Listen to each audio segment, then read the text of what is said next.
요즘에 저를 좀 사칭하는 불법 리딩방이나 텔레그램 또 단톡방들이 굉장히 좀 많아지고 있는데 각별히 여러분들이 좀 주의를 했으면 좋겠어서 이렇게 좀 영상을 찍게 됐고요. 실제 피해 사례들도 좀 있는 것 같아요. 저는 이런 리딩이라든가 이런 걸 전혀 하고 있지 않거든요. 저를 사칭한 어떤 문자가 온다거나 그런 걸 받으셨을 때는 그냥 무시를 하시거나 꼭 신고를 꼭 해주시면 좀 좋을 것 같습니다.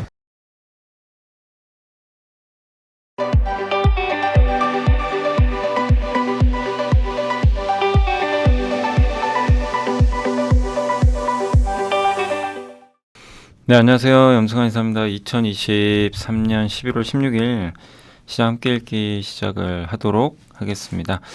자, 오늘 이제 비도 오고 좀 수능 날이라서 좀 이제 굉장히 좀 시장도 차분하게 이렇게 좀 움직였던 것 같은데, 일단 오늘 그 4시 반에 끝나서 아직 지금 한 3시 한 40분 됐거든요. 그래서 일단 먼저 보고서 먼저 소개해드리고, 그리고 장이 끝날 때쯤에 다시 시장 한번 정리를 해드리도록 하겠습니다. 사실 오늘 뭐 시장은 큰 변동이 없는 것 같아요.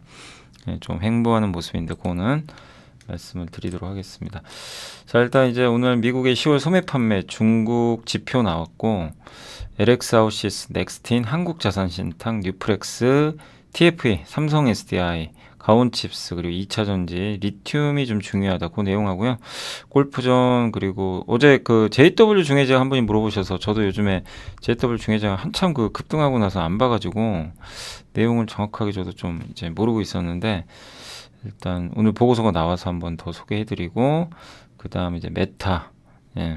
사실 이것도 이제 뉴프렉스랑 좀 연관이 돼 있어요. 이 내용도. 그리고 이제 자율주행 연간 전망인데, 일단 여기에 자율주행 자동차, 반도체 이런 게 있는데, 일단 오늘은 자동차 쪽 먼저 좀 설명을 드리도록 하겠습니다.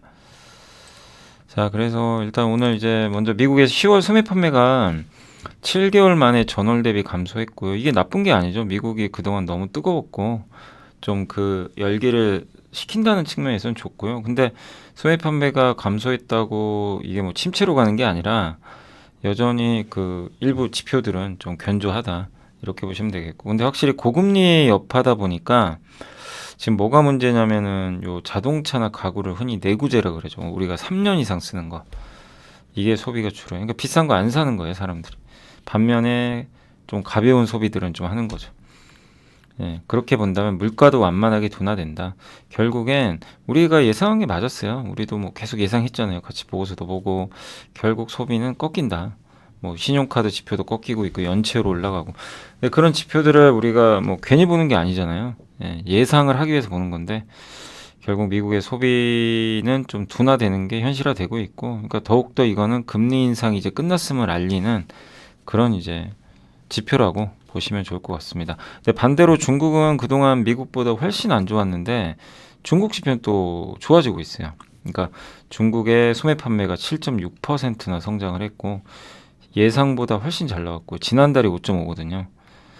예. 그래서 올해는 뭐 물론 이제 작년에 코로나 뭐 팬데믹 때문에 막 셧다운 당하고 중국 상해시 그런 이슈도 있었지만 지금은 이제 그 정도는 아니죠. 지금 이제 10월, 11월로 가니까, 그래서 기저효과 뭐 차이는 있겠지만 전월 대비해서도 계속 증가하고 있어요.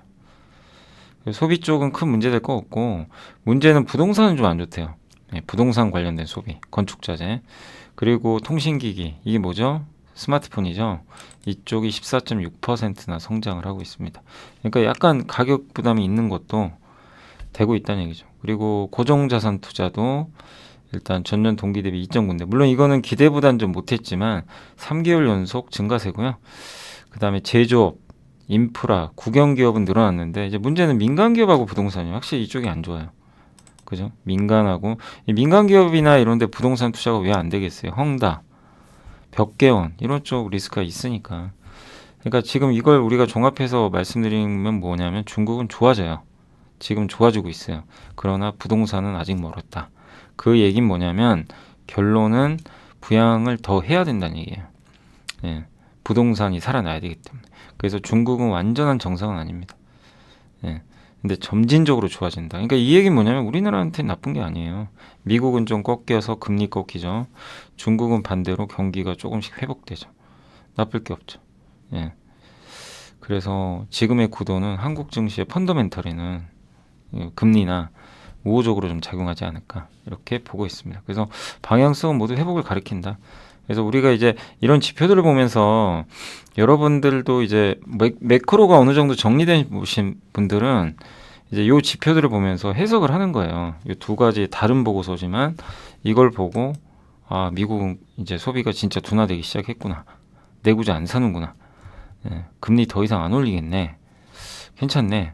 이거랑 중국은 생각보다 괜찮은데 부동산은 여전히 안 좋지만 그러기에 더 부양할 것 같고 이렇게 이제 이렇게 생각하는 걸 우리가 보통 통찰력이라 그러거든요. 이 훈련을 계속 좀 하셔야 돼요. 그냥 이거 지표만 보면 안 되고 그 지표가 의미하는 게 도대체 뭘 가리키나.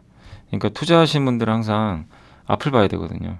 이게 뭘 의미하는지를 알아내야 돼요. 그냥 그래서 우리가 뭐 신문이나 이런 것만 봐서는 안 되는 게 그걸 읽고 내가 해석을 해야죠. 그러니까 그런 훈련을 그게 뭐 누가 알려준다고 되는 게 아니고 계속 그 학습을 하시면서 깨우쳐 나가야죠. 그 방법밖에 없습니다. 그러니까 계속 공부하는 거예요. 그래서 그런 부분 때문에. 그래서 중국의 지표들은 이렇게 살아난다. 소매 판매, 월간 데이터도 조금씩 회복되고 소매 판매 다 늘어나죠. 그 다음에 중국의 소비 심리 여력, 1인당 소비 지출, 실질 GDP 이게 21년도는 중국 되게 좋았거든요. 22년에 망가졌죠. 코로나 때문에. 그리고 회복되죠. 그러니까 이 방향성을 보는 거죠. 실업률도 그때 한참 안 좋았지만 지금 안정화. 가처분 소득도 조금씩 이제 증가하기 시작하고. 근데 이것만 마이너스죠. 민간 기업, 부동산 이런 쪽은 확실히 좋지는 않습니다. 자, 그리고 이제 LX하우스X는 목표 주가 62,000원 제시했고 주택 거래량이 지금 아직은 회복되기 어렵고 요즘에 뭐 이렇게 들리는 얘기도 뭐 그렇고 아파트 거래가 잘 안 된다면서요. 한참 좀 됐다가 또 거래가 또 잘 안 되는 지금 상황으로 가고 있다고 합니다. 이러면 이제 인테리어 업체들한테는 또 안 좋은 거죠. 그래서 요새 주가 좀 부진하죠. 그래서 내년에 또 뭐 이 주택 착공도 22년부터 감소해서 건자재 매출 감소는 좀 불가피하다 이렇게 좀 보고 있고 원자재 가격은 근데 이제 실적이 그렇다고 아주 막 나쁜 게 아닌 건 영업이익은 135%나 증가했어요. 이유는 뭐냐? 매출은 부진하지만 비용이 줄어요. 비용이 뭐죠? 원자재. 그러니까 뭐 이거라도 되니까 다행인 거죠. 일단은. 그래서 PBR도 워낙 낮고 그 소재 쪽은 이제 자동차 쪽에 들어간 부품도 하거든요. 그러니까 결론 뭐냐? 더 나쁠 건 없는 거죠. 나쁠 건 없는데 좋아지려면 매출액이 점프를 해야 돼요. 그러려면 주택 거래가 늘어야죠. 언제 늘까요? 당장 어렵죠. 근데 금리가 이제 꺾이니까 뭐 적어도 내년 하반기는 더 낫지 않을까 싶긴 한데요. 어쨌든 주가 바닥은 나왔고 여기서는 좀 견조하겠지만 근데 이런 상황에서 한 번씩 뭐 어떤 이슈로 올라간다면 그럴 때 좀 비중을 줄이시고 트레이딩하는 전략이 좀 필요할 것 같습니다. 그러니까 이거를 뭐 장기 투자하기에는 환경이 아직 안 좋고요. 근데 이제 만약에 LX하우스가 언제 많이 갈까요? 부동산 거래가 급격히 이제 늘고 이게 구조적으로 가면 그러면 물론 건설도 좋지만 건설주 살 게 아니라 LX하우스를 사야죠. 그럴 때는 훨씬 이게 크거든요. 업사이드가.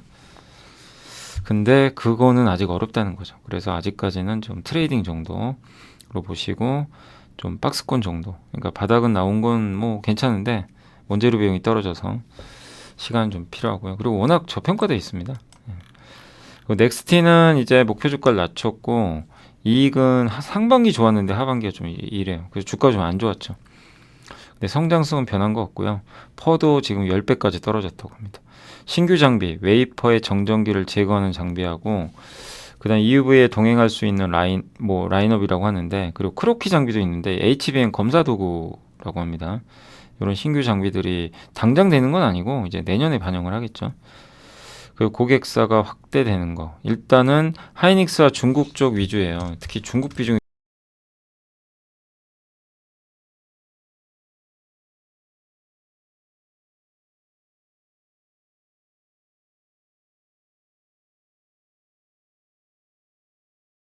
이런 쪽으로도 확장하지 않을까 이렇게 보고 있는 것 같고 KLA라는 미국의 엄청난 반도체 장비 회사가 있거든요. 이 회사가 이제 하는 게 계측 장비입니다. 웨이퍼. 사진을 찍어요. 예, 그래서 거기 결함이 있나 없나 그걸 보는 거거든요. 예, 그걸 이제 하는 장비. 그래서 다크필드 장비, 브라운필드 장비 이렇게 나누는데 아마 넥스틴이 그 뭐였죠? 다크필드였나? 그건 이제 속도가 빠르고 대신에 좀 정밀하면 떨어지죠. 근데 넥스틴이 그쪽은 잘하고 KLA는 브라운필드 아주 정밀한 거. 시간은 좀 오래 걸리죠. 네, 근데 어쨌든 이제 KLA를 전 세계에서 대체할 수 있는 거의 유일한 회사는 넥스틴이라고 알려져 있기 때문에 중국 기업들은 KLA 장비를 못 써요. 그러다 보니까 넥스틴은 수입을 많이 해요. 그래서 한참 수주 공시 계속 나온 거 기억하시죠? 중국에서 계속 수주 떴어요. 제가 아마 보여드렸을 거예요 그때. 계속 이거 수주 나온다. 요즘엔 좀 안 나오죠. 음. 그러니까 이제 결국 중국이 중요하고, 근데 중국이 여기서 끝낼까요? 반도체 굴기를? 그럴 것 같지는 않습니다. 예, 계속 투자를 할 것 같아서 넥스틴이 저렇게 KLA를 대체한다는 측면에선 주가가 급락했을 때는 저는 좋은 기회가 아닌가. 그러니까 조심하실 건 오를 때는 제발 투자하지 마시고 안 좋을 때 반도체 장비는 팍 무너질 때 투자해야 진짜 나중에 편하게 수익 낼 수 있어요. 아무도 관심 없을 때. 그게 맞는 것 같더라고요. 그러니까 지금 요즘에 막 좋은 보고서 반도체 장비 좀 많이 나오는데 제가 뭐라 그러죠? 되도록이면 참으세요. 참으세요. 자꾸 이렇게 말리는 게 사고 싶단 말이에요. 지금 반도체 아니면 안 보이잖아요. 그죠? 우리가 그렇게 공부 많이 했던 반도체가 제일 좋아요, 사실. 근데도 아이러니하게 저는 막 참아라 자꾸만 이러니까 아마 좀 짜증나시는 분들도 계실 거예요. 근데 저는 그게 맞다고 생각해요. 근데 반도체 소부장도 안 간 거 많아요. 그런 데서 찾아보시란 얘기예요. 넥스트인도 많이 못 올랐고, 넥스트인 오늘은 올랐지만 이게 오르는 날은 하지 마시고, 네, 그런 쪽으로 항상 반대로 보실 필요는 있습니다. 네, 그거를 다시 한번 좀 강조드리고 싶고, 요게 다크필드 장비인데 대부분 KLA 거 많이 또 써요. 그러니까 이 회사는 다크필드, 뭐 브라운필드 다 하는데 요 비중이 이제 점점 넥스틴이 늘어나죠. 이제 요게 일본에 히타치 하나 있고, 네, 그러니까 조금씩. 그러니까 넥스틴이 이런 차트는 되게 좋은 겁니다. 왜 좋은지 아세요? 이 KLA는 얻을 게 없어요, 더 이상. 근데 넥스틴은 잃을 게 없죠. 여기서 늘리기만 하면 돼요. 이 늘리는 속도가 커지면 주가 많이 가죠. 그거는 어떻게 될지는 저도 모르기 때문에 지켜볼 문제지만 어쨌든 예, 이런 부분들은 충분히 좀 매력 있는 부분이 아닌가라고 생각을 합니다. 삼성증권의 이경자 홍진현 연구원님은 한국 자산 시타 이쪽도 되게 안 좋아요. 요새 주가는 근데 되게 좋습니다. 아시죠? 요새 주가는 살아나요. 일단 실적은 안 좋았지만 그래도 분기당 300억씩 벌고요. 예, 3분기는 수주부진. 근데 충당금이 많아요. 이게 준공 지연되고 뭐 이거 다 예상하는 바죠. 근데 충당금이 얼만큼 쌓일지 모르니까. 그래서 지금 수주도 좀 많지 않고. 근데 좋을 수가 없잖아요. 우린 다 알죠. 뭐 부동산 신탁회사가 좋다는 게 말이 안 되죠. 지금 상황에서. 얼마나 안 좋을 거냐 이게 관건인데 그래도 이 정도 업황에도 돈을 저렇게 벌어요. 그러니까 이제 기본적으로는 굉장히 괜찮은 회사죠.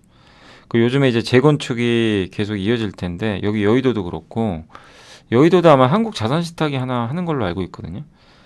예, 그러니까 지금 서울시 입장은 재건축을 좀 많이 활성화하려고 하죠.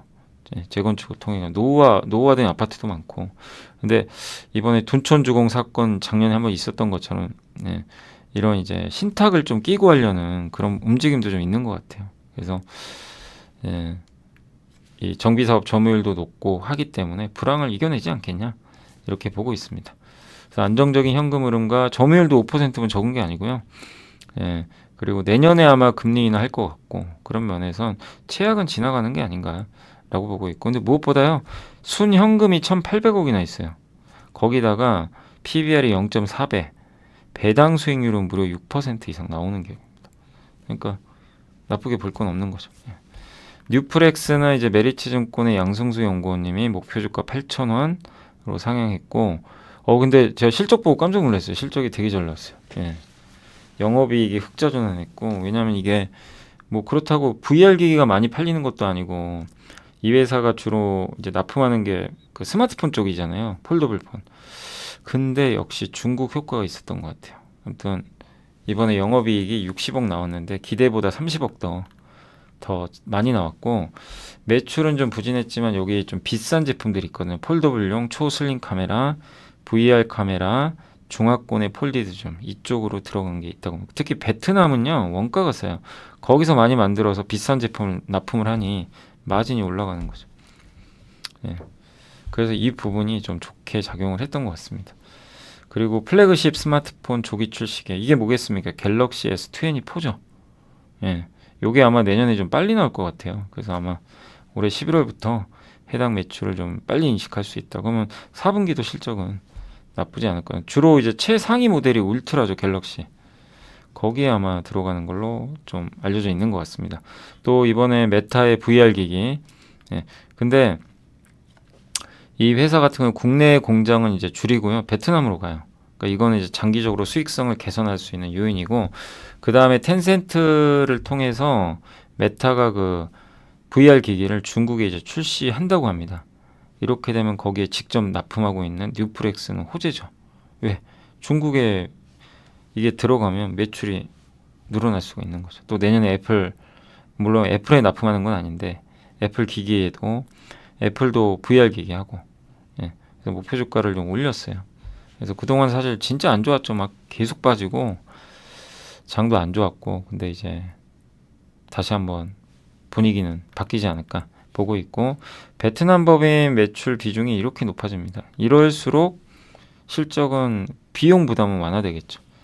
그리고 이 FP11 만들어요. 이렇게 휘어지는 PCB 있죠. 이렇게 예. 이런 거 만드는 회사 중에 하나가 또 BH죠. 그러니까 BH는 주로 어디다 납품하죠? 애플 아이폰. 이 회사는 삼성이죠. 삼성하고 VR 기기. 예. 그리고 자동차에 들어갑니다. 이제.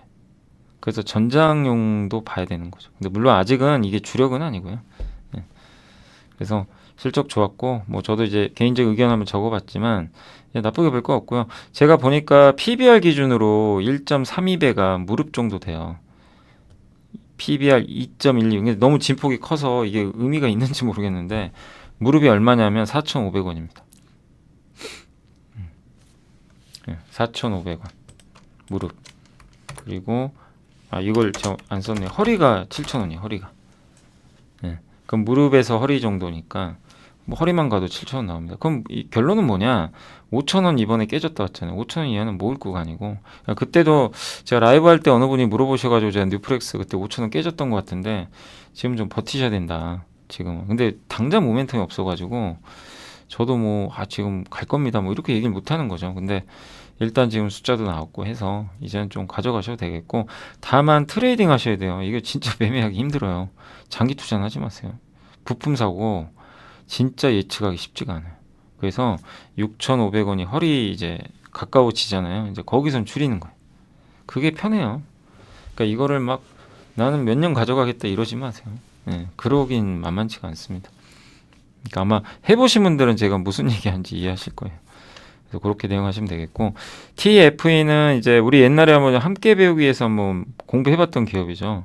TF. 근데 막 신고가 나가지고 이게 장단점이 있어요. 일단 보드나 소켓, 이게 뭐냐면 소켓 있죠, 소켓.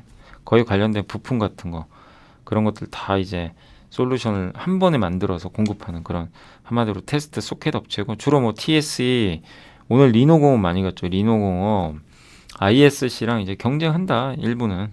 그렇게 보시면 되겠고, 비메모리 양이 적은데 아마 이제 앞으로 50%까지 늘어날 것 같고, 예, 그 다음에 뭐 HBM, 새로운 반도체가 계속 쏟아져요. 그러면 테스트 소켓 업체가 제일 좋아요. 계속 그거 테스트 해줘야 돼요. 나올 때마다. 좋은 거죠. 오늘 리노공업이 왜 갔을까요? 혹시 이유 아시는 분? 리노공업이 급등했습니다. 이유가 있어요. 오늘 아침에 3프로에서도 제가 아침 방송할 때 얘기했던 건데, 마이크로소프트가 자기네 칩을 만든 거예요. 자체 칩을. 엔비디아 의존 안 하고 AI 칩을. 이제 앞으로 다 그렇게 될 거예요. 그러면 그거 새로 만들 때 테스트를 합니다. 처음에 만들 때 시험용 칩들이 있거든요. 이거를 리노공업이 줘요. 리노공업은 그런 거 다 해줍니다. 받아가지고 테스트 다 해줘요. 그러니까 연구개발 목적으로 비메모리를 다 해주는 게 세계 1위 기업이 리노공업이에요. 그러니까 이제 이런 자체 칩 수요가 늘어나면 리노공업한테 좋은 거죠. 연결이 되시죠. 그러니까 TFA한테도 나쁠 게 없죠. 이런 제품들이 늘어나면 지금 소켓 회사들한테, 얼마 전에 TS인가요? 그 회사가 주가 제일 부진했는데 그 회사도 실적 잘 나왔고, 전체적으로 좋아요. 근데 아쉬운 건 TFE는 실적이 그렇게 좋지는 않았어요. 아주 뭐 엄청난 실적은 아니고 전분기보단 좀 줄었더라고요. 작년보단 늘었는데. 예. 그래서 그건 좀 아쉽지만 어쨌든 최근에 모멘텀은 굉장히 좋은 것 같습니다. 요런 이제 테스트 부품들이거든요. 요거를 이제 한 번에 공급을 하고, 요게 삼성전자의 이제 첨단 패키징, 예, 비메모리, HBM 이렇게 섞는 거죠. 둘이 인터포저로 연결해서 요런 거 다 테스트 해주는. 근데 다만 전분기 대비로 매출 이익이 반토막 나가지고 요건 한번 확인을 해보시고, 주주분이라면 전화하셔가지고 회사에 왜 전분기 대비 이렇게 매출 이익이 줄었냐. 전년비에서는 좋거든요. 근데 삼성전자니까 감산해서 그런 거 아닌가. 주요 고객사가 삼성전자 같은데. 네, 다만 좋지만 주가 많이 올랐어요. 그래서 지금은 투자는 아닙니다. 보유자의 영역이에요. 그건 좀 유의하시고, 삼성 SDI는 어제 많이들 물어보시더라고요. 그 라이브 할 때. 저는 개인적으로 2차전지를 지금 상황에서 모두 다 나쁘게 볼 필요는 없다. 근데 다만 여전히 비싼 건 전 보수적으로 봐야 된다고 생각해요. 비싼 건 비싼 거예요. 그건 여전히 보수적으로 봐야 되겠지만 삼성 SDI는 너무 저평가돼 있어요. 그러니까 저는 반대로 오히려 이런 기업들은 기회가 아니겠냐. 그리고 실적도 좋았잖아요. 뭐 어디 깔 데가 없어요, 별로. 예. 프리미엄 차량 대상으로 배터리 잘 들어가고 있고, 다만 원통형 정지 중에 전동공구 있죠. 우리나라는 전동공구 안 쓰죠. 근데 미국 사람들은 집을 자기가 스스로 고쳐요. 전동공구 있죠. 드릴이라고 하죠, 보통. 그거 많이 쓰거든요. 거기에 배터리 들어가요. 이런 거. NCA 배터리. 근데 그게 업황이 좀 안 좋다 보니까 잘 안 된, 이제 매출이 좀 안 나오는 거죠. 그 저게 좀 아쉽고, 그러나 현대차에도 이번에 공급하기로 했고, 자동차 쪽은 뭐 또 좋아지지 않을까 이렇게 보고 있고, 업황이 예전보다 좋지 않죠, 전기차 업황이. 그래서 지금 오히려 이런 보수적인 전략이 더 부각되는 시점이 아닐까라고 생각은 하고 있습니다. 어쨌든 시장 성장 의심할 필요 없고요. 현대차에도 공급하고 스텔란티스 고객사가 늘어나기 시작합니다. 그래서 퍼 15배밖에 안 되는 삼성 SDI는 어제도 말씀드렸지만 너무 스트레스 받지 마시고, 저는 기회가 아닐까. 물론 저도 언제 갈지 몰라요. 예, 그러나 지금은 도망갈 때가 아니다, 이렇게 보고 있고, 그 다음에 현대차증권에서 가온칩스 아시죠? 디자인하우스 기억나세요?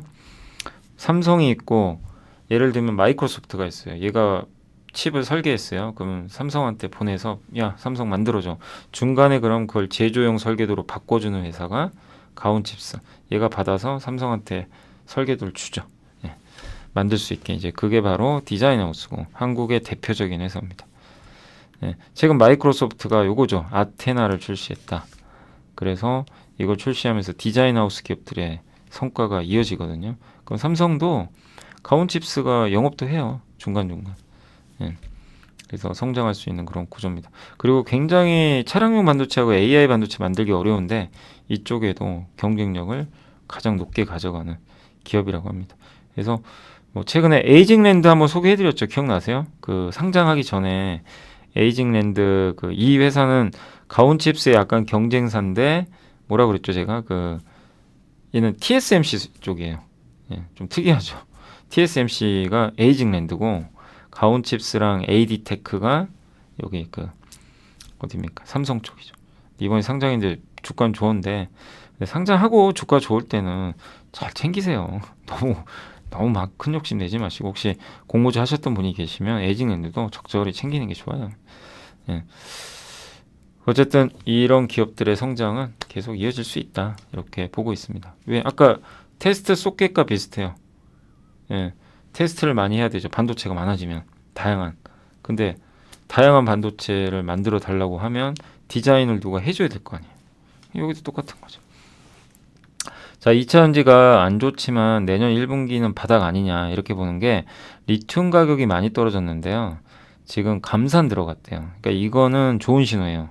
리튬에 이제 자발적으로 감산. 우리 반도체 감산하고 어떻게 되는지 아시잖아요. 그죠? 예. 그래서 리튬 재고도 많긴 하지만 양극재 업체가 갖고 있는 리튬은 많지가 않대요. 또 언제든지 주문 들어갈 수 있다는 얘기고요. 근데 리튬이 왜 이렇게 안 좋았냐? 전기차 회사는 수요가 안 좋으니까 배터리 업체들한테 주문을 덜 주고 있고, 배터리 만드는 기업은 그러다 보니까 덜 만드니까 양극재 기업한테 주문을 덜 덜 주고 있고, 양극재 기업도 마찬가지죠. 재고 조정도 해야 되고, 그러니까 리튬을 덜 구매하고, 그럼 리튬 업체들도 주문이 안 들어오니까 어려운 거죠. 이게 악순환의 반복이에요. 이런 것들이. 리튬 가격이 급락을 한 거죠. 지금도 빠지고 있고 최근에도. 근데 이제 이게 내년 상반기에 끝나갈 거다, 이렇게 보고 있습니다. 그래서 내년 1, 2분기 중에는 바닥 다진 후에 반등하지 않겠냐, 이렇게 좀 보고 있는 것 같습니다. 그럼 결국 내년 1분기 실적 발표 후가 주가가 이제 본격적으로 한번 회복될 시점일 수도 있어요. 그러니까 그건 한번 봐야죠. 근데 이게 어려운 게 내년 1분기로 어떻게 맞춰요? 근데 못 맞춰도 애널리스트는 이걸 해야 돼요. 그래서 여러분들이 2차전지가 뭐 기다리면 무조건 갈 겁니다, 언제 갈 겁니다, 그런 말은 아무 의미가 없는 말이고, 어떤 게 더 중요하냐면은 이게 더 중요한 거예요.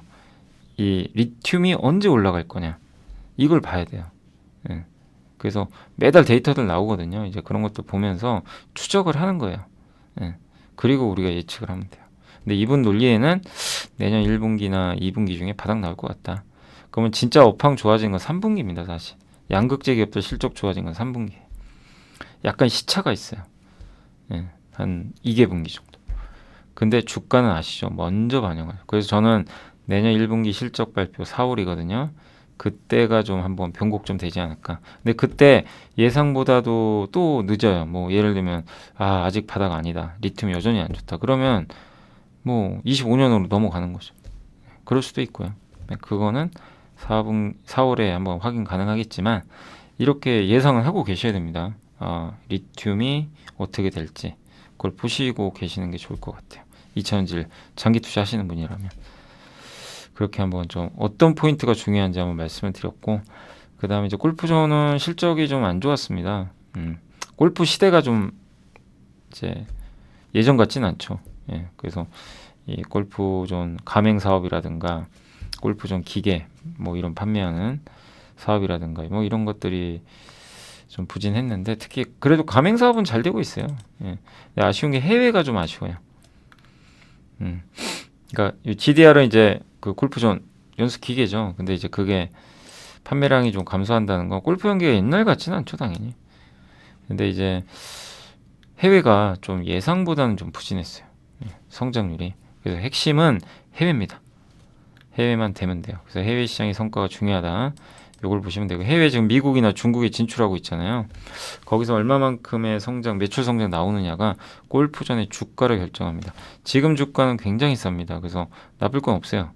그러니까 바닥은 다질 거고, 그러니까 항상 이게 이게 어떤 기업이나 뭘 이렇게 보실 때요, 주가가 많이 빠진 거는 투자 관점에서 매력이 있어요. 싸니까 일단. 그래서 항상 저는 이제 너무 올라가는 기업을 투자하는 것보다는 이렇게 많이 떨어진 것 중에서 기회를 찾는 것도 훈련을 해보시라고 말씀을 드리는 게, 일단 좀 안정적이거든요. 리스크가 좀 적죠. 근데 떨어졌다고 무조건 사면 안 되는 게, 떨어져도 여전히 비싼 게 있단 말이에요. 간혹가다. 재무도 안 좋고 구조적으로 역성장하고. 근데 그런 걸, 그러니까 그런 건지 아닌지를 골라내야 될 거 아니에요. 그래서 사업 보고서나 보고서 보고 판단하는 거죠. 근데 골프전은 지금 뭐 성장은 아닙니다, 엄밀히 말하면. 그죠? 근데 원래 돈 잘 벌어요. 기본 베이스는 돼요. 이 정도 빠졌을 때 낙폭가대로 나쁘진 않은데, 문제는 뭐죠? 해외 성과가 지금 나와야 돼요. 그걸 기다려야 됩니다. 그게 안 나오면 주가 안 가요, 잘. 그러니까 이거를 혹시 갖고 계신 주주분이라면 기다리고 있는 거예요. 그리고 내가 아직 이걸 투자를 안 했는데 이건 많이 빠졌으니까 한번 사볼까 하는 분은 굳이 지금 살 필요 없고 기다려야죠. 기다렸다 해외 성과들을 또 보는 거예요. 계속 이게 나오는지 회사에 전화도 해보시고 하시면서. 그래서 결국 이번 4분기 실적 발표할 거예요. 내년 언제죠? 2월에. 1월 아니면 2월에. 그때가 포인트가 될 것 같아요. 그때 해외 사업 보고 좋으면 주가는 이제 급등하겠죠. 그거에 달려있다. 근데 우리가 알 수가 없어요. 그러니까 보유하거나 그냥 기다리는 겁니다. JW 중해제약은 실적은 좋은데 주가가 박살이 났어요. 이유가 있어요. 우리 다 옛날에 공부했던 거죠. 그때 2만 원 초반일 때 이게 5만 원까지 갔더라고요. 저도 저 3만 원 후반까지 보고 하도 올라가서 그냥 이제 그 후로는 안 봤거든요, 잘. 예. 뭐 보고서도 사실 거의 안 나오고 그래가지고. 근데 4분기에 그 주가가 5만 원 갔는지는 잘 몰랐었어요 당시. 예. 근데 아무튼 이제 주가 다시 원위치 됐는데 본업은 잘해요. 햄리브라, 리바로제 이런 것들 다 여전히 잘 되고 있고, 예, 특히 혈우병 치료제 같은 거, 요거 햄리브라 이것도 지금 굉장히 성장이 빠르다고 합니다. 그래서 이게 작년 기준으로 블록버스터 제품이에요. 햄리브라가 이제 우리나라에서 이제 판매하는 판권을 갖고 있어요. JW 중의제약이. 예. 그래서 옛날에는 또 중증 A형 혈우병 환자에만 급여가 적용됐는데 이제는 비항체 중증 A형 여기도. 근데 중증 A형 중에 항체가 없는 경우가 훨씬 많아요. 90%. 그럼 시장이 크지겠죠. 그래서 중증 환자가 1,300명인데 시장 규모가 1,500억 정도 이제 된다고 합니다. 주가가 폭락을 했어요. 이유가 있습니다. 아토피 파이프라인을 반환을 했고요. 그러니까 기술 이전했던 걸 다시 반환받았어요. 이거 뭐가 거기서 만들다가 성과 안 나왔겠죠. 그러니까 이게 좀 아쉬웠고, 공정위 리베이트 과징금 리베이트를 좀 했었나 봐요. 그래가지고 이거 300억 먹어버렸어요. 그러니까 이제 주가가 박살이 났죠. 근데 아토피 파이프라인이 없어진 것도 아니고, 예, 그래서 조금 시간은 걸립니다. 또 탈모 파이프라인도 있으니까 주가도 싸졌고, 그래서 본업에서 이 정도 가격에서 뭐 너무 염려할 필요는 없는데, 다만 저런 이제 모멘텀이 나올 때까지 또 시간이 걸리니까 주가 회복에는 좀 시간이 필요할 수 있다는 거. 예, 그러니까 뭐 너무 우려보다는 지금은 좀 기다리는 그런 구간 같고요. 그 NH의 이규하 연구원님이 메타가 텐센트랑 협력해가지고 중국 VR, 아까 그거 뉴프렉스 그 내용이에요. 텐센트를 유통사로 해가지고 메타가 중국에서 아주 싼 VR 기기를 출시하기로 했다고 합니다. 원래 메타의 페이스북은 중국 사람들이 못 쓰거든요. 그래서 VR 기기도 출시가 어려웠어요. 근데 이번 어떻게 했나 봐요. 어떻게 뚫었는지 모르겠는데 아무튼 중국에서 이게 되면 어떻게 될까요? 잘 팔리겠죠. 중국 시장은 굉장히 크니까. 네. 그러면 뉴프렉스한테 도움이 되겠죠. 그죠? 네. 그래서 이런 좀 뉴스가 있었다라고 보시면 좋을 것 같습니다. 자, 그리고 이제 보고서 중에 요겁니다. 2024년 자동차 전망, 이게 중에 오늘 편은 여기 하나에서 쓴 건데요. 그 반도체도 있어요. 여기 들어가 있는데 일단 오늘은 자동차 쪽, 그러니까 자율주행 쪽이에요. 우리 자율주행 이제 이번 주면 다 끝날 텐데 함께 배우기도. 자, 미래 모빌리티 서비스 시장은 10년간 4.8배. 그러니까 우리가 항상 만약에 내가 어떤 장기 투자를 하고 싶다. 나는 구조적인 뭔가 이런 데 하고 싶다. 배터리가 그런 한번 그랬잖아요. 테슬라도 그랬고. 그러면 성장하는 산업을 투자를 해야죠. 산업이 뭔지. 어떤 산업이 성장. 이래서 이런 그래프를 보는 건데 미래 모빌리티 시장은 이렇게 커지고 누구도 반박 안 하잖아요. 그죠? 그러면 여기에 관련된 기업이라면 일단 합격점이죠. 장기 투자로는. 그 안에서 또 기업은 골라야 되겠죠. 그래서 요걸 항상 좀 잘 보셔야 되고, 그 다음에 이제 소프트웨어로 가는 자동차죠. 옛날에 피처폰에서 스마트폰으로 넘어갈 때 우리가 옛날에 쓰던 폰은 그냥 통화만 됐죠. 근데 애플 아이폰 나오고 안에 소프트웨어 들어가서 세상이 바뀌었습니다. 그걸로 통신도 하고, 그러니까 전화하죠. 소프트웨어가 들어가니까 전화도 하죠. 또 뭐 하죠? 영화도 보죠. 드라마 보죠. 카톡 하죠. 그러니까 피처폰에서는 통화만 했던 그 기능들이 대부분 다 가버린 거예요. 이 소프트웨어를 통해서. 네, 자동차가 그렇게 된다는 얘기예요. 지금은 자동차가 전기차, 하드웨어 요 중심이지만 이게 이제 소프트웨어가 25년부터 본격화되거든요. 25년, 6년. 예. 그러면서 자율주행으로 나아가고 마지막 최종 종착지는 모빌리티, 로보택시 같은 이런 단계로 간다는 얘기죠. 근데 자율주행에 대한 우려의 핵심 중에 하나가, 자율주행이 힘든 게 뭐냐면요. 현대차도 그렇고 대부분 완성차는 지금 어떻게 하냐면 미리 코딩을 다 해줘요. 예. 그래가지고 이제 그걸 통해서 학습된 거 위주로만 하거든요. 그러니까 돌발 상황이 대처가 어려운데, 이 엣지 케이스 때문에 그래요. 갑자기 폭우가 온다거나 폭설이 온다거나 앞에 누가 막 뛰어든다거나. 예, 여러분들 우리는 이제 우리 인간은 경험이 있으니까 어떻게 대응할지 알잖아요. 그죠? 예. 근데 미리 코딩된 컴퓨터는 모릅니다, 그걸. 그래서 이러다 보니까 자율주행에 대한 거부감들이 있어요, 실제. 이게 어떤 케이스냐면, 이게 보세요. 차가 여기서 이렇게 가죠. 예. 보시면 차가 이렇게 가잖아요. 얘가 가는데 사람의 횡단보도 딱 보이죠. 그럼 우리가 어떻게 해요? 저 사람 보폭을 봐요. 저기서 멈추겠는데? 그럼 내가 먼저 갈까? 이제 그런 경우 많죠. 서로 이제 눈치 싸움하죠. 막 둘이. 그죠? 저도 이제 횡단보도 건널 때 저기서 차가 있으면 야, 저 차가 나보다 빨리 갈까? 내가 빨리 가야 되나? 이제 눈치 봅니다. 서로. 눈치 싸움인데 둘 다 멈출 때가 있어요. 갑자기. 순간. 그럼 대개는 운전자분이 양보해 주시더라고요. 대부분은. 그래요. 예. 그래서 이제 제가 먼저 지나간 경우가 있는데 우리 인간은 알죠. 그런 경험을 통해서. 근데 자동차도 비슷해요. 학습을 해놓으면 이런 데선 서야 되는 걸 알고 이게 비교적 쉽죠. 보이니까. 옆에 근데 횡단보도 아닌데 저 사람 이상한데 왜 여기 올려나? 예. 이럴 수도 있죠. 근데 여기 또 주차장이니까 뭐 올 수 있죠. 예. 근데 만약 주차장이 아니라 그냥 무단횡단을 한다. 그러면 이제 황당하지만 대충 보죠. 그리고 뭐 멈추겠죠. 근데 여기서 이렇게 가는데 여기 안 보여요. 사각지대. 이거 못 봅니다. 자율주행차가 볼 수가 없어요. 그죠? 못 봐요. 볼 방법이 없어요. 사고 나는 거예요. 바로. 예, 완전 돌발이죠. 이런 걸 엣지 케이스라 그래요. 미리 학습이 안 된 겁니다. 저거. 예, 저걸 엣지 케이스. 예, 그러니까 좀 우리가 생각하지 못하는 케이스들이죠.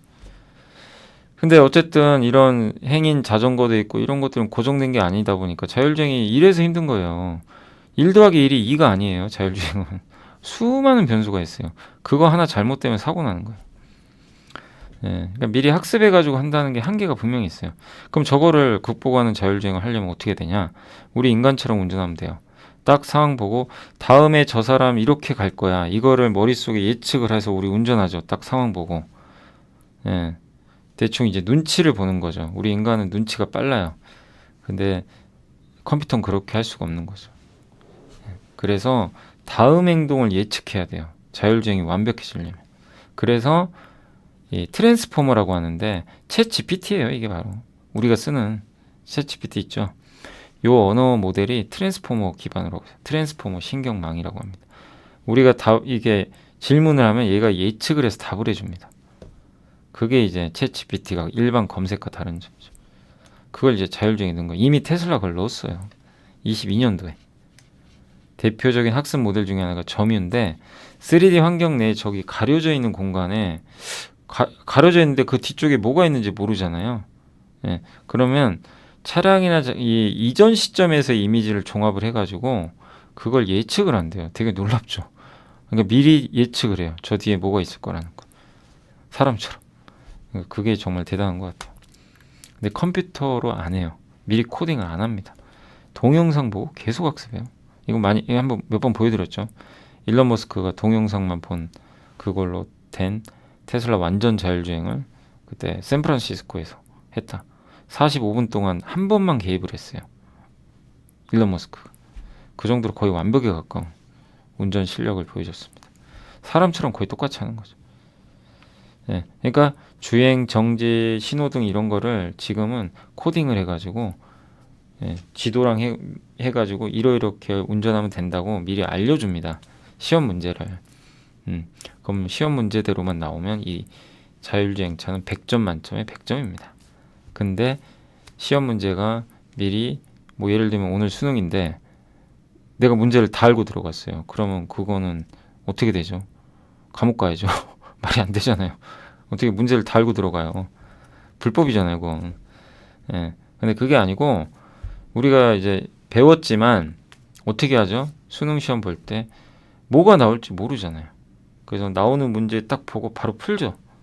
예. 테슬라 방식은 그거예요.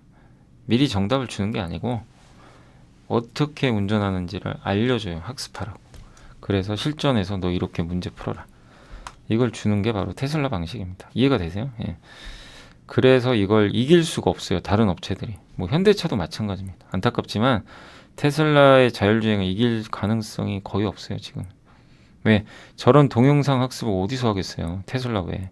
테슬라는 운전자분들이 계속 그 주행하는 걸 이게 영상 같은 걸 보내주잖아요.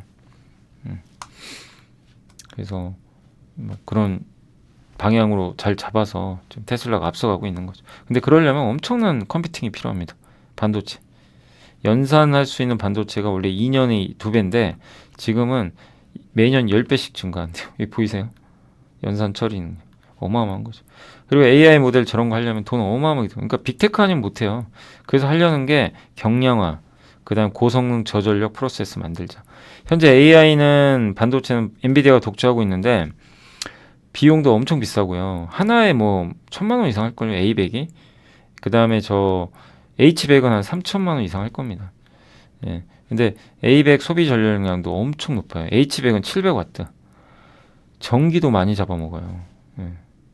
근데 AI 시장 초기 지금 흐름이 옛날에 애플 아이폰 비슷하대요. 애플도 옛날에는 인텔 거 썼거든요. 인텔 기반의 칩을 썼어요. 그러다 갑자기 이제 바꿨어요. 자기가 설계해가지고 저전력으로 암 기반의 자체 칩을 만들어서 넣어버렸죠. 예. 그래서 애플 아이폰의 가치는 더 커졌죠. 마이크로소프트가 오늘 자체 칩 발표했죠. 그렇게 될 가능성이 있죠. 예, 여기 발표했다고. 이건 제가 적어놓은 겁니다. 그래서 이런 이제 반도체 시장이 커질 수밖에 없는 게 이유가 이런 것 때문이에요. 명확하게 자율주행으로 가야 되기 때문에. 근데 이제 우리가 로봇이나 자율주행차 같은 거 보면 실제로 이제 동작을 수행을 할 때 뭔가 계속 이제 정보를 줘야 될 거 아니에요. 예. 근데 이제 그 방법 중에 하나가 컴퓨터가 안에 달려서, 그러니까 로봇이나 차 안에 직접 컴퓨터가 있는 거랑 아니면 통신을 이용해서 하는 경우가 있어요. 그러니까 통신을 이용하면 가볍죠. 굳이 무거운 막 그런 거 안 실어도 되니까. 단점이 뭐죠? 엄청나게 빠른 네트워크가 연결이 돼야 되고요. 보안 문제가 있어요. 그래서 순간이라도 네트워크가 지연되면 어떻게 돼요? 사고 납니다. 얘가 연산을 못 해가지고. 그래서 자율주행차나 실내 말고 실외에서 배송한 로봇은 온 디바이스라 그래가지고 뭐냐면 AI 반도체나 이런 거 있잖아요. 컴퓨터를 자동차 로봇 안에 그냥 넣어버려야 돼요. 자체적으로. 예. 그렇게 되는 거예요. 그러니까 클라우드 시스템을 이용하는 게 아니라 이런 클라우드를 통해서 통신망으로 연결하는 게 아니라 물론 그것도 일부 연결을 하죠. 실시간 연결도 하겠지만 온 디바이스, 자동차 안에 그냥 저걸 넣어버리는 거예요. 테슬라의 일론 머스크가 뭐라고 했냐면 우리 자율주행은 인터넷 연결 안 하고도 할 수 있다. 그게 이 얘기예요. 그 얘기를 했던 게 얼마 전에 그 영상에서. 그러니까 안에다 넣어버린 거예요. 컴퓨터하고 칩을. 그래서 추론이라 그러죠. 이거는 학습이 아니에요. 그 안에 들어간 칩은 학습하는 게 아니죠. 학습은 저기 슈퍼컴퓨터가 미리 하고 있어요. 그래가지고 그걸로 학습된 데이터나 이런 거를 담은 컴퓨터를 안에다 넣어주는 거죠. 그럼 얘를 뭐는 하죠? 추론하는 거죠. 야, 이 상황에서 이렇게 하면 돼. 이 상황에서 이렇게 하자. 판단을 이렇게 하자. 이런 겁니다. 예. 그대로 이제 행동을 하는 거죠. 그래서 자체 칩, 슈퍼컴퓨터 도저, 자체 칩 D1 이거 다 만들었습니다. 테슬라. 예. 요 칩을 뭐 TSMC도 해주지만 삼성도 하는 걸로 알려져 있어요. 만들어주는 거. 그러니까 왜 테슬라가 요즘에 주가 또 다시 올라왔죠? 왜 좋은지 아시겠죠? 왜 이렇게 시장이 테슬라에 대해서 좋게 평가를 하는지. 그게 이제 요런 이유 때문이다 라고 보시면 되겠고, 물론 이게 맞는 건 아닙니다. 언제 또 상용화 될지도 모르고. 예, 테슬라의 또 단점이 일론 머스크가 마치 지금 될 것처럼 얘기는 해요. 근데 한참 후회돼요. 예, 그래서 그 말에 너무 속으시면 안 돼요. 굉장히 빨리 될 것처럼 얘기를 하는 게 좀 특징이에요. 근데 원래 잘 안 돼요. 사이버 트럭도 보세요. 돈 버는 건 내후년이라잖아요. 25년. 우리는 올해부터 될 줄 알았더니. 물론 출시는 하는데, 네, 그러니까 좀 시간은 걸릴 겁니다. 걸리지만 요 방식으로 갈 때. 그래서 우리가 핵심 뭐냐? 결국엔 반도체예요, 반도체. 기승전 반도체로 가는 거죠. 반도체 메모리, 파운드리, 비메모리, 뭐 연산 칩, 거기 들어가는 뭐 아까 디자인 하우스, 뭐 테스트 소켓 이런 기업들이 괜히 주가가 좋은 게 아닌 거죠. 예.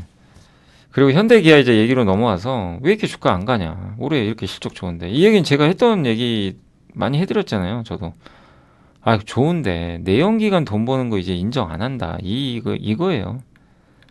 전기차로 벌어라. 근데 전기차로 지금 어떻게 벌어요? 지금 이렇게 상황이 안 좋은데. 뭐 현대만 안 좋은 게 아니라 포드, GM, 혼다, 테슬라 다 연기시켜 버렸죠. 대부분 25년, 6년입니다. 25년도 이후죠. 예. 근데 현대기아가 그래도 잘하고 있는 건 뭐냐면 원가 경쟁력이 있대요. 지금 전기차도 이제 내후년 상반기에는 100만 대 넘어갑니다. 누적으로 판매된 게. 그러면 이제 원가 경쟁력이 생겨요. 대량 생산을 하니까. 그래서 경쟁사 대비로도 여유가 있고 아마 토요타를 얘기하는 것 같고요. 토요타는 부족하죠, 이쪽은. 거기다가 25년부터 소프트웨어로 가는 차를 다 만들겠다 이렇게 했고, 그다음 엣지 케이스 아까 말씀드린 좀 돌출된 케이스 있죠, 잘 안 나오는 돌발 상황, 이걸 하기 위해서 지금 이 언어 모델을 또 구축을 하고 있나 봐요. 그래서 그걸 하는 회사가 여기 있습니다.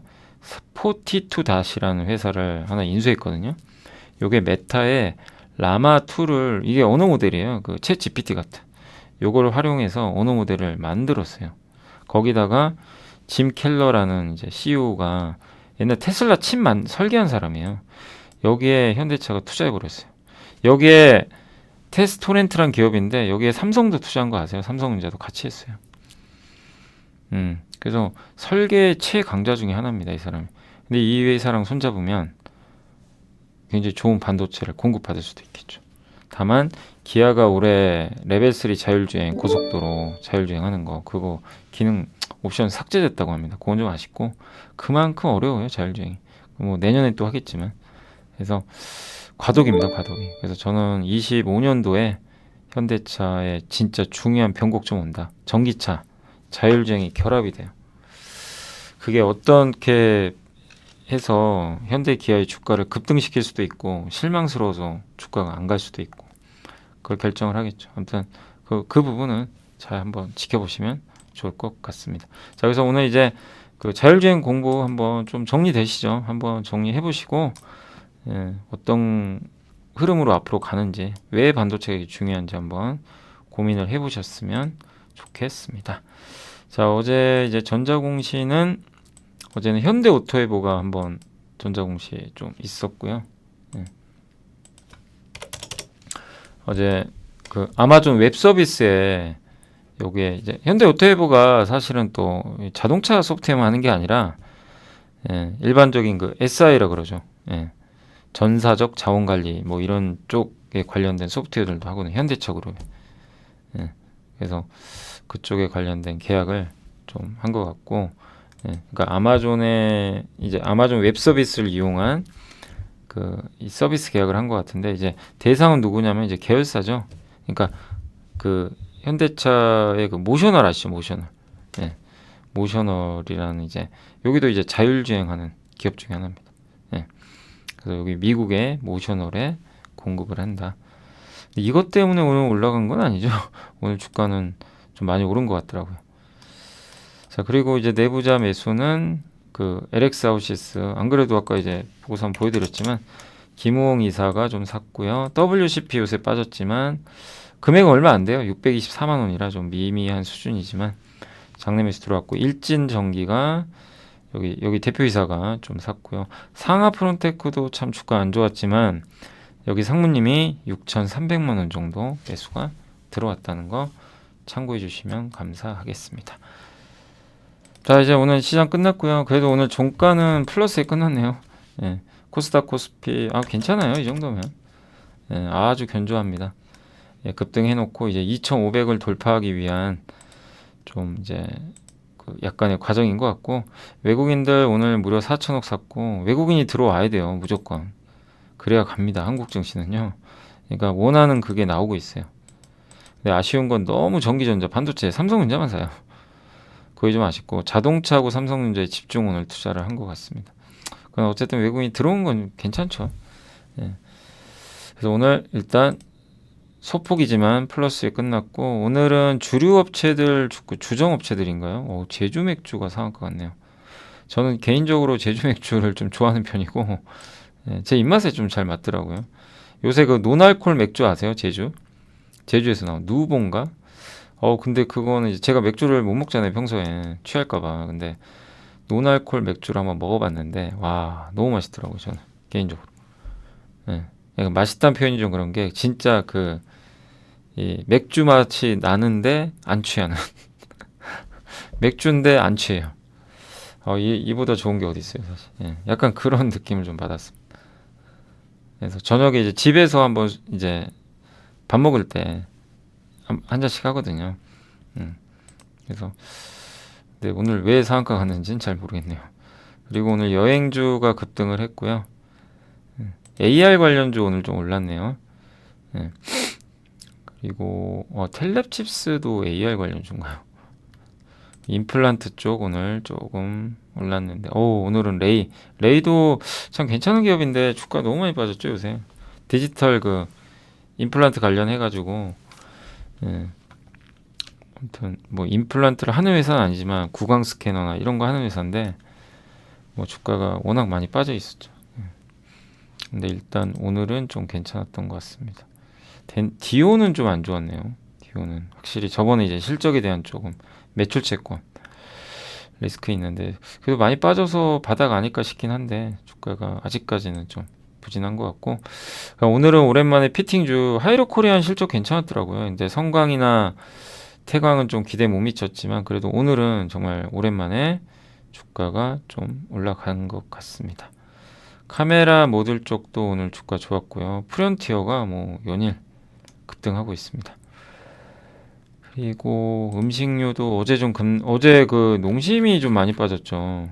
미국 매출 좀 부분 때문이었던 것도 같더라고요. 그래서 3% 정도 추가로 좀 빠졌고, 워낙 또 많이 오른 것도 있고 주가 좀 빠지는 것 같습니다. 자동차 대표주는 오늘 기아가 뭐 압도적으로 좋았습니다. 이제 자동차도 좀 정신 차렸고요. 전기차 충전소 관련주 오늘은 그 한국전자금융도 요새 좀 왕따 당했는데 뭐 오늘은 한 5.8% 올랐고, 로봇주들도 좋았고요. 전성 관련주는 일진전기가, 아까 그 일진전기 내부자 매수가 일부 있었죠.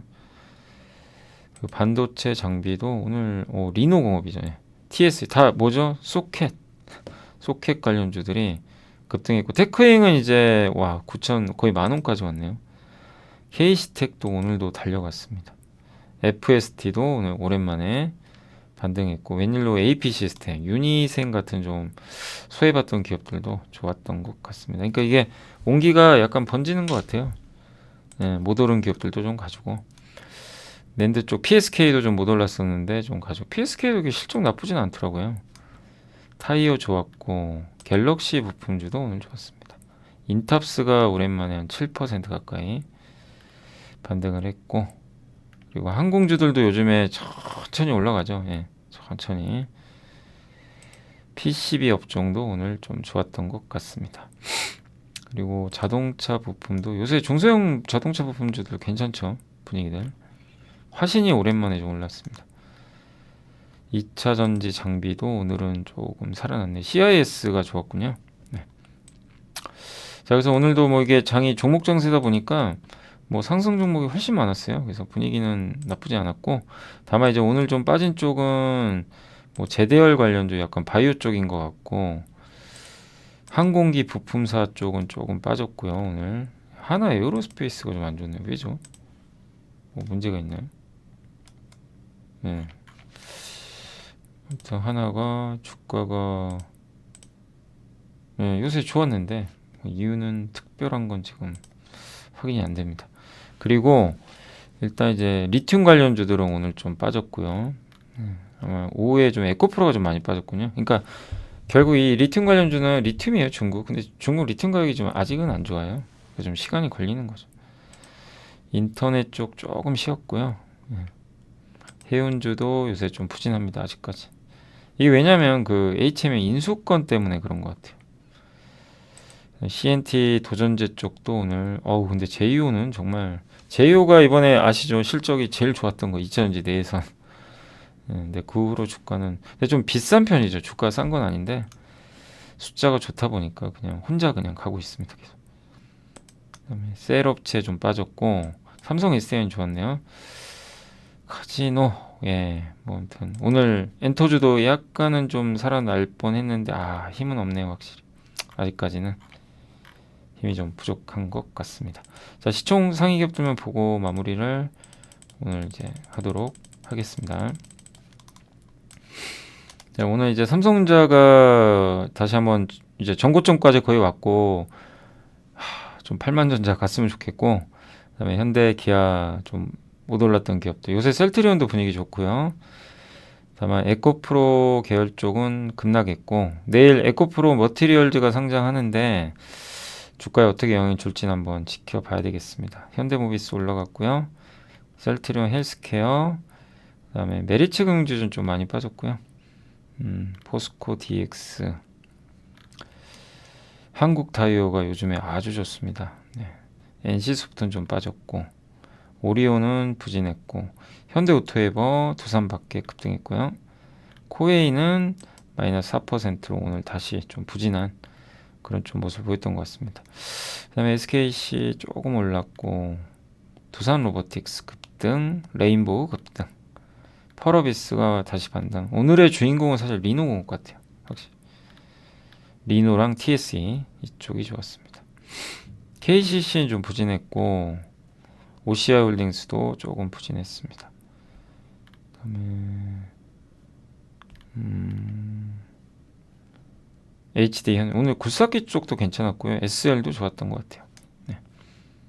하나마이크론 좀 빠졌고, 그래서 오늘 전체적으로 2차전지 양극재하고 리튬 쪽이 조금 부진했고, 음식료 좀 부진했어요. 음식료가 좀 부진했고, 반면에 반도체 견조했고, 네, 건설기계하고 이런 반도체에서 소켓주들이 좀 좋았던 하루가 아니었나. 결국 이제는 매크로 이슈 많이 완화됐고 하니까 시장은 좀 나쁘지 않을 것 같고요. 여러분들이 좀 그 시장 차분하게 보시면서 여유 가지고 계속 종목과 산업 앞으로 성장할 게 뭔지 잘 고민해 보시면 좋을 것 같습니다. 자, 오늘 방송 여기서 마치고요. 저는 또 내일 찾아뵙겠습니다. 감사합니다.